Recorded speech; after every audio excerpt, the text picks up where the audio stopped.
So here's a this is a 97 CRV axle or replacement axle. This hub bearing assembly is for 2000 to 2006 Honda Insight. You can't really buy just the hub by itself, or and basically try to get a deal. You can get the bearings for $45, both of them, but you can't buy just the hub. So you've got to basically you have to pay. I paid $125 for both sides, which it's not a bad deal. So, but anyways, this is it. I'll turn it here. We'll see. There we go.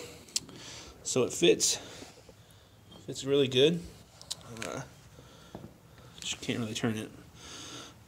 I do think I will possibly have to take this stuff off, or just make the hole on the back side of the trailing arm large enough that it doesn't matter if I leave this on here. Kind of the same with the other side. I believe certain models have the dust shield and some don't. I'm not sure if I need to leave that or take it off either, because on my CRV, this is a 2003, and you'll notice that it's got this guy here, and I don't really know why it's there. So I think it's because for dust reasons, but I've got that other one dust shield over there. So anyways, we are going to pull this guy off today so that I can see how far this sticks out compared to the other hub. I'm hoping it's not too bad, but it's kind of looking like I'm going to have to build a spacer, and that spacer I'm going to try, if I have to build it, I'm going to drill it for the CRV, not CRV, but Insight hubs, so that I can replace them, as well as have a bracket on it so that I can put my calipers on. So once I get that off, I'll show you what that looks like. Okay, so I'm doing some thinking, and you'll see that 3 of these holes are really close to where these locations are. They're off by about 1/8 of an inch. So what we're going to do is put some plating behind these and weld them back up, and then re-drill all 3 of those holes. And up here we'll fill this one in, but we're probably going to have to like notch this out just a little bit, and then whenever I put my brake caliper plate, whatever you want to call it, my adapter plate on here, and then it'll be drilled as well. The one bolt, this one, will bolt just to that plate, and the other 3 will bolt through the back of the actual trailing arm into this guy here. And that, of course, the plate that you don't see here because I'm still drawing it up, I'm waiting for some parts to come in the mail.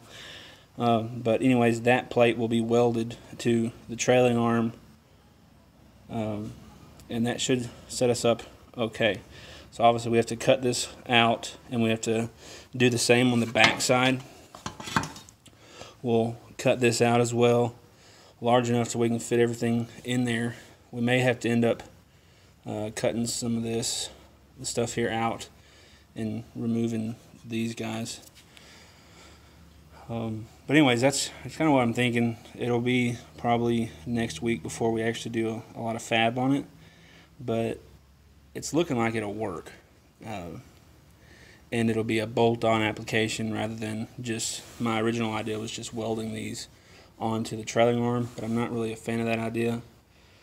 It would work in the short term, but I think a long-term solution is to be able to bolt and unbolt.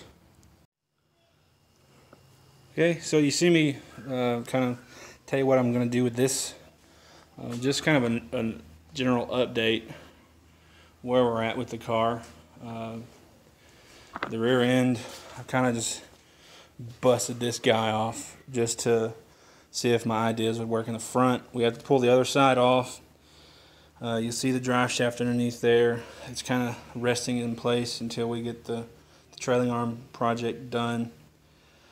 I have to order new lower control arms because my buddy was in a pinch and he needed them right away for an alignment, so I sold those to him for 80 bucks. So I'll order some more of those this week. Onto the front of the car, you can see I stripped everything off of the engine.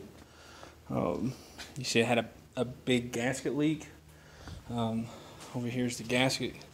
They actually put an aftermarket intake manifold gasket on here, and I guess it'd be like that, but they didn't tighten it up well enough, so that's why it's looking like this. The rest of the engine is really clean other than this one spot, so obviously a DIY person, I would assume, did this and they just didn't get it tight enough.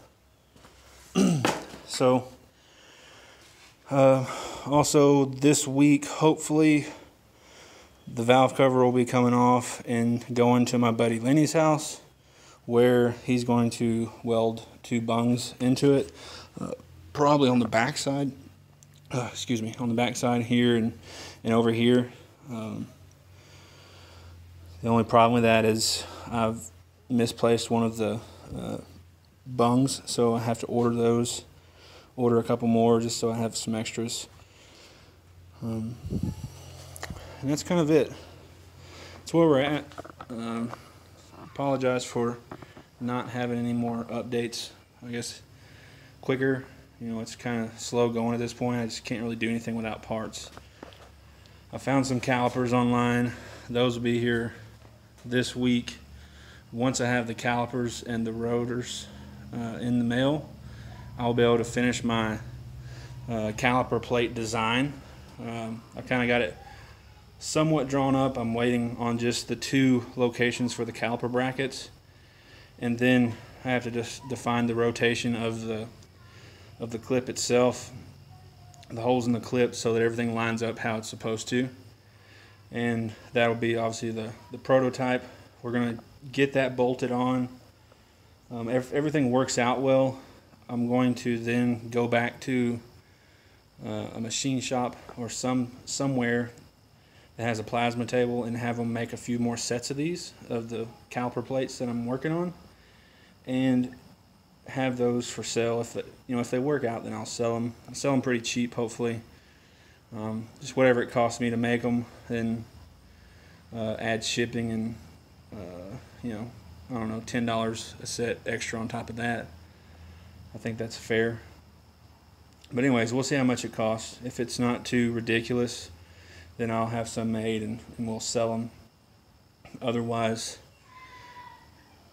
maybe I'll maybe sell you a copy of my layout or something like that. Just send you a DXF file and you can take it to your own machine shop person and have it done. So one of the two, either that or you can lay it out yourself. That works, and it's free.